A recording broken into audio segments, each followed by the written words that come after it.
جو بھلائی کرے اس کے ساتھ بھلائی کرو، جو برائی کرے اس کی برائی کا بدلہ اسے خود ہی مل جائے گا۔ واقعہ کچھ اس طرح ہے کہ ایک بادشاہ ہے اور ایک اچھا انسان ہے جو بہت پیاری پیاری باتیں لوگوں کے سامنے کرتا ہے۔ ایک مرتبہ وہ بادشاہ کے پاس جاتا ہے اور یہی لائن کہتا ہے کہ بادشاہ، بھلائی کرنے والے کے ساتھ بھلائی کر اور برائی کرنے والے کا بدلہ اسے خود ہی مل جائے گا۔ اتفاق ایسا ہوا کہ بادشاہ کو یہ بات بہت پسند آئی۔ بادشاہ نے اسے بڑے انعام و اکرام سے نوازا۔ ساتھ ہی بادشاہ کا ایک سپاہی یہ منظر دیکھ رہا تھا، اسے یہ بات پسند نہ آئی، اسے جلن محسوس ہونے لگی کہ میں اتنی خدمتیں کرتا ہوں، مجھے یہ مقام نہ ملا، مجھے یہ انعام نہ ملا، اور اس نے کیا تھوڑی سی بات کہہ دی، بادشاہ اسے بڑا انعام و اکرام سے نوازنے لگا۔ تو اس حسد کی بنا پر، اس جلن کی بنا پر اس نے سازشیں کرنا شروع کر دی۔ اتفاق ایسا ہوا کہ اس نے بادشاہ کے کان میں پھونک دیا کہ بادشاہ سلامت، جس انسان کو آپ بڑا اچھا سمجھتے ہیں، جسے آپ نے انعام و اکرام سے نوازا ہے، وہ تو آپ کے بارے میں برا بھلا کہتا ہے۔ وہ یہ کہتا ہے کہ آپ کے منہ سے گندی بدبو آتی ہے۔ بادشاہ نے جب یہ بات سنی تو بادشاہ کو غصہ آیا، لیکن بادشاہ تھوڑا سمجھدار تھا، اس نے سنبھلتے ہوئے کہا کہ میں خود اس کا فیصلہ کروں گا، خود اس کی تحقیق کروں گا۔ بادشاہ نے کچھ دنوں بعد اس انسان کو اپنے پاس بلوایا کہ جاؤ اس شخص کو بلاؤ۔ تو اسی سپاہی نے اس انسان کو اس دن اپنے گھر پر کھانے کی دعوت دے دی۔ وہ انسان سیدھا سادہ اس کے ساتھ کھانے کے لیے چلا گیا۔ کھانے میں اس نے بہت زیادہ کچا لہسن، جس کی وجہ سے منہ میں بدبو پیدا ہو جاتی ہے، تو وہ دعوت میں وہی چیز اسے کھلا دیا جس کی وجہ سے اس کے منہ میں بدبو پیدا ہو گئی۔ اتفاق سے بادشاہ کے اور دوسرے سپاہیوں نے آ کر اس شخص کو بلایا کہ تمہیں بادشاہ سلامت بلا رہے ہیں۔ وہ اسی وقت کھانا کھا کر اٹھ کر سیدھا بادشاہ کے پاس پہنچا۔ بادشاہ نے کہا میرے قریب آؤ۔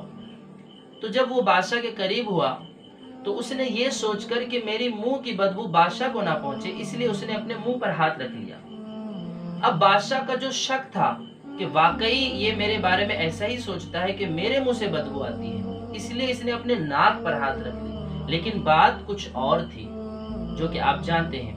پھر کیا ہوا کہ بادشاہ کو ایسا ہی محسوس ہوا کہ واقعی سپاہی سچ کہہ رہا تھا، تو اس نے غصے میں آ کر ایک خط لکھا، اور بادشاہ اس خط میں لکھتا ہے کہ کچھ باتیں لکھ کر اس کے حوالے کر دیتا ہے کہ یہ خط لے کر تم میرے فلاں گورنر کے پاس چلے جاؤ۔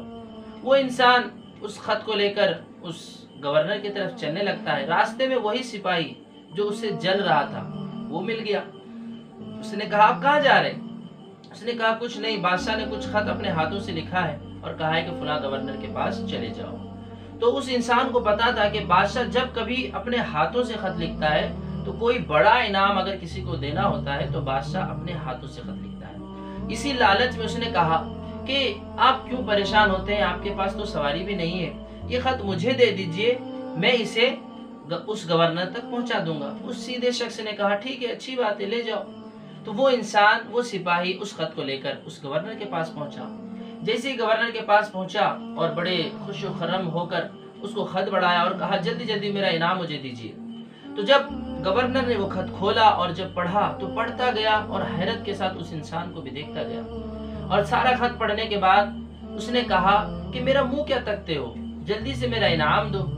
اس گورنر نے کہا کہ اس میں یہ بات لکھی ہوئی ہے کہ جو شخص اس خط کو لے کر پہنچے فوراً ہی اس کا قتل کیا جائے اور اس کے چمڑے میں بھوسی بھر کر اس کے لاش کو مجھ تک پہنچایا جائے۔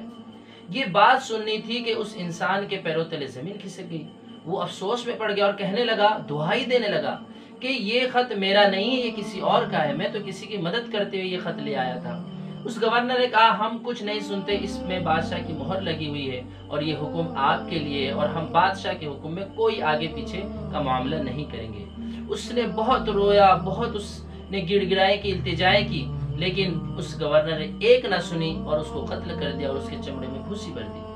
دوسرا شخص وہی انسان جس نے کہا تھا کہ بھلائی کرنے والوں کے ساتھ بھلائی کر، برائی کرنے والے کا بدلہ اسے خود ہی مل جائے گا۔ تو وہ شخص معمول کے مطابق بادشاہ کے دربار میں پہنچا۔ بادشاہ نے جب اس انسان کو دیکھا تو بہت تعجب میں پڑ گیا کہ اس کے بارے میں تو میں نے موت کی سزا لکھی تھی، یہ زندہ میرے پاس کیسے چلا آیا؟ بادشاہ نے اسے اپنے قریب بلایا اور کہنے لگا کہ تم یہاں، میں نے جو تمہیں خط دیا تھا اس کا کیا ہوا؟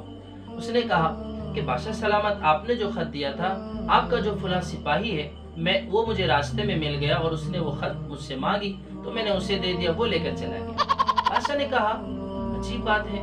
بادشاہ نے کہا ایک بات تم سے پوچھتا ہوں، تم سچ سچ بتانا کہ کیا تم میرے بارے میں یہ کہتے ہو کہ میرے منہ سے بدبو آتی ہے؟ اس نے کہا نہیں، میں تو بالکل ایسا نہیں کہتا، نہ میں ایسا آپ کے بارے میں سوچتا ہوں اور نہ ایسی کوئی بات ہے۔ تو اس نے کہا پھر کیوں کل جب کچھ دن پہلے میں نے جب تمہیں اپنے قریب بلایا تھا تو تم نے اپنے منہ پر ہاتھ رکھ لیا تھا؟ تو کہنے لگا کہ اسی سپاہی نے مجھے کھانے میں کچا لہسن کھلا دیا تھا جس کی وجہ سے میرے منہ سے بدبو آ رہی تھی، تو میں اپنی منہ کی بدبو سے آپ کو تکلیف نہ پہنچے اس لیے میں نے منہ پر ہاتھ رکھی تھی۔ تو بادشاہ سارا منظر سمجھ گیا کہ یہ سارے کیے کرائے اس سپاہی کے تھے کہ اس نے اس سے جلن کی وجہ سے اس کے بارے میں میرے کان میں برائی بھری، پھر اس کو کچا لہسن کھلایا، پھر اس کو میرے پاس بھیجا۔ لیکن کیا ہوا وہی کہ بادشاہ نے کہا جو تم کہتے ہو پھر سے کہو۔ تو اس نے کہا کہ بھلائی کرنے والے کے ساتھ بھلائی کر، برائی کرنے والے کا بدلہ اسے خود ہی مل جائے گا، جیسا کہ اس سپاہی کو اس کی برائی کا بدلہ ملا۔ تو پلیز میں آپ سب سے یہ ریکویسٹ کرتا ہوں کہ آپ سے 1000 لوگ جلیں، آپ اس کی فکر مت کیجیے۔ اگر آپ صحیح راستے پر ہیں تو ضرور آپ کو صحیح منزل ملے گی، لیکن اگر آپ کے اندر یہ برائی ہے کہ آپ کسی سے جلتے ہیں تو پھر اس جلن سے اپنے آپ کو باہر کر لیجئے، کیونکہ آپ کی جلن آپ ہی کو جلا کر راکھ کر دے گی۔